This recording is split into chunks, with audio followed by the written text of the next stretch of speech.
Bu iktidar gitsin isteyen herkes Di doza ku derbarê û heştemîn Kongreya Asayî ya Partiya Gel ya Komarê CHP da hate vekirin, dadgehê derbarê Serokê CHP Özgür Özel û Rêveberiya CHP da biryara betalkirina mutlak a bi temamî da. Li gorî vê biryarê Özel û rêveberiya wî êdî bi awayekî kanûnî ne erkdarên CHP ne.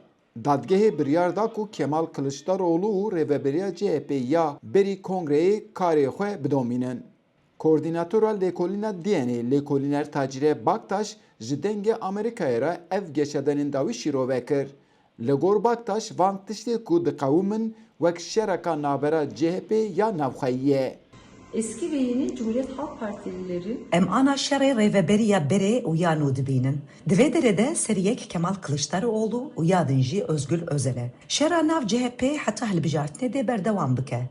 Dema ev biryar derneketibû jî di nav CHP de ev problem hebûn. Kurulduğu günden beri AK Parti'yi ilk kez yenmek. Piştî vê biryarê Özel ragihand ku eva bi destê dadgehê bêdenkirina siyasetê ye. Özel derket pêşberî gel û got em vê biryarê napejirînin û em ê avahiyên CHP jî tigav terk nekin. Piştî van geşedanan CHP ji bo betalkirina vê biryarê serî li jineya hilbijartinê ya bilind Yêsekayê da lê ev daxwaz jî hate redkirin. Baktaş vê yekê jî wiha şîrove dike. mutlak butlan kararının çıkmasıyla birlikte Piştî ku biryara betalkirinê hat dayîn, êdî erka rêveberiya CHP nema. Êdî dikarim bêjim ku bi vê biryarê li Tirkiye pêvajoya hilbijartineke pêşwext jî dest pê kir. Biya min, opozisyon di vî warî de piştî vê biryarê lawaz ket û destê desthilatiyê jî bêtir bihêz bû. Li gor CHP desthilatiya Tirkiye li ser wan operasyoneka siyasî dimeşine. Lê Partiya Desthilat AKP vê yekê bi tundî red dike û dibêje biryar ji hêla wan va nehatiye dayîn. Biryar biryareka hukukî ye. Şîrovekarê siyasî Kemal Avcı ev yek ji dengê Amerîkayê ra nêrxand. Li gor Avcı piştî van geşedanan CHP û AKP êdî wê têkevin hewildaneka nû. Sürecin iki tarafı var. Bisalaneko ez her do aliyan jinez ve dişopinim.